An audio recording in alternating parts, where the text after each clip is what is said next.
We paired up the new Onexplayer X1 Mini with their OnexGPU, and it definitely transformed this whole setup into a 1440p AAA gaming machine.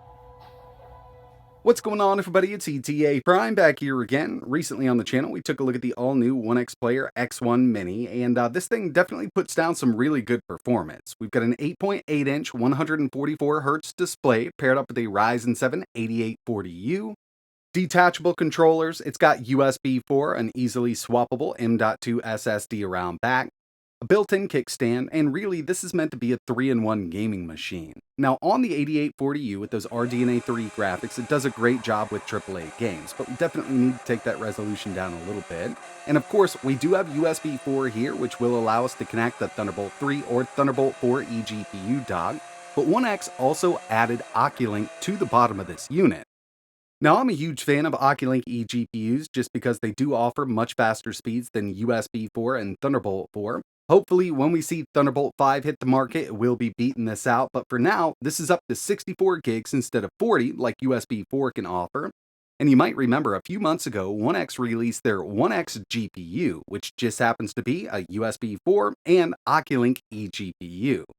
On paper, pairing this up with the Onexplayer X1 Mini can definitely offer some really great performance, but I definitely want to test this out. Now, if you're not familiar with this dock, basically what we've got here is an RX 7600 MXT, lots of extra I/O, and it's also got an M.2 slot on the bottom, so we can add extra storage over USB while we're plugged in through OCuLink, or if you wanted to connect this to a USB 4 device. But today we're going to be strictly testing out OCuLink on the One X Mini. Now, one thing I don't like about this design is they actually put the OCuLink port on the bottom. Now, the kickstand can allow you to kind of set this up backwards with that kickstand, but then you're going to be blocking that vent because everything's vented from the top of the unit. So what I've been doing is actually setting this vertically on the desk kind of next to the monitor. And it works out pretty well because we're not blocking off any of the ventilation there for that CPU. And once it's all connected, basically what we've got here is 8 cores, 16 threads with that Ryzen 7 8840U, 32 gigs of LPDDR5X running at 7500 megahertz. I've got a 1TB drive in the One X Mini, but we can also add up to a 4TB drive in the OnexGPU. And that's got the AMD Radeon RX 7600 MXT with 8 gigs of GDDR6 VRAM, and with the turbo button up front, it will boost up to 120 watts.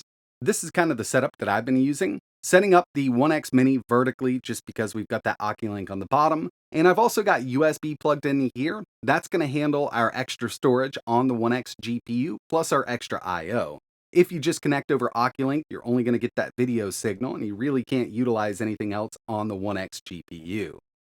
But this way, I've got the vertical monitor set up as a vertical monitor. You can get in there, change all of your display settings, and right now we are working with the 780M and that Radeon RX 7600 MXT. I've got this set up in extended display mode, but you can mirror the displays if you wanted to. Usually when I'm running eGPUs on these systems, I'm just using that external monitor. I did kind of want to utilize the screen on that X1 Mini.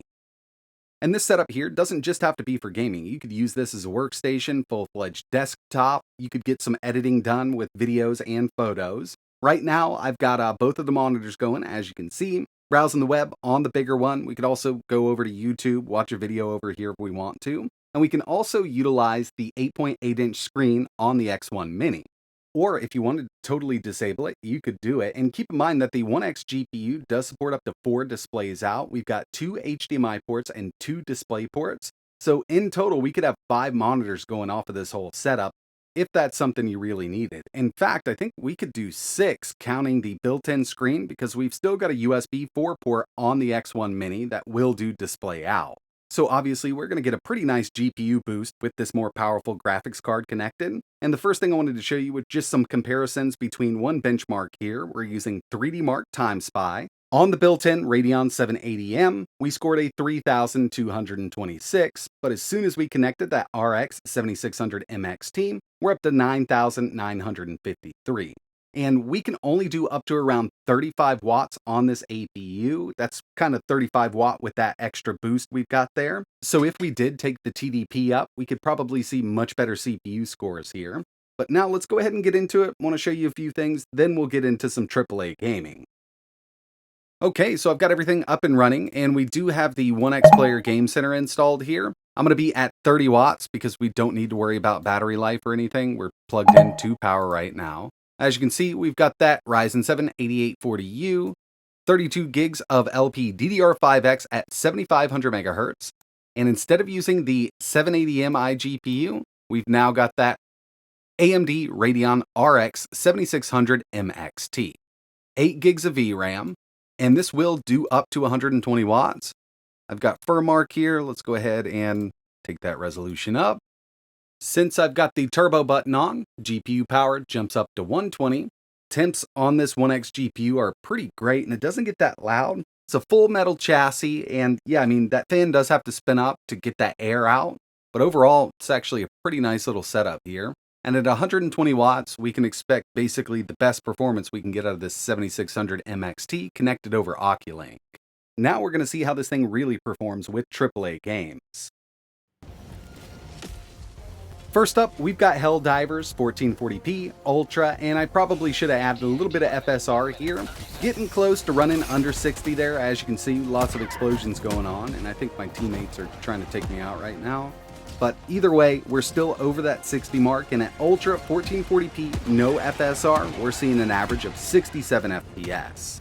Not too bad, and yeah, I mean, FSR is really going to help out with something like this, especially given the fact that we've got that resolution up to 1440. There was actually only one game in this video. I had to drop it down to 1080, and that's going to be at the end.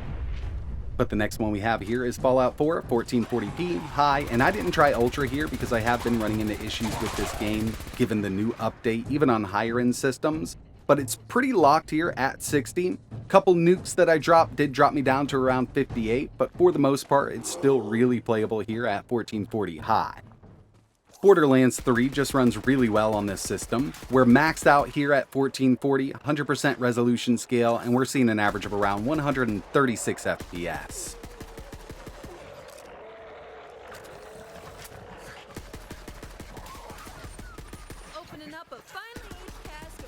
Forza Horizon 5, I know it's an easier one to run, and it does work really well on a lot of different systems, but I still love this game, and I love testing it. 1440p Ultra, no FSR, no scaling whatsoever. We're seeing an average of around 130. Now, if you wanted to really lock this down at just 120, I would probably take it down to high or maybe even add a little bit of FSR. Call of Duty Modern Warfare 3 Ultra 1440p with AMD Frame Gen on really does give us some amazing performance. This game is more than playable on this system. I've actually had a really good time with it. We had an average of 170 FPS. Spider-Man Remastered. If you want to run Spider-Man Miles Morales, you're going to see very similar performance here. No scaling, not using FSR or the built-in scaler they have here. Very high settings, 1440p. We're seeing an average of around 96 FPS.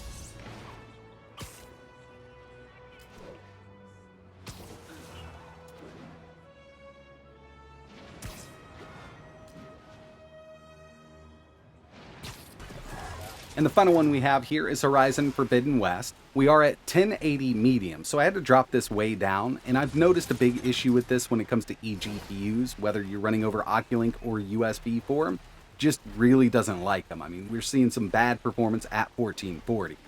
Even adding a more powerful GPU over OCuLink is still going to give us about the same kind of performance we're seeing here.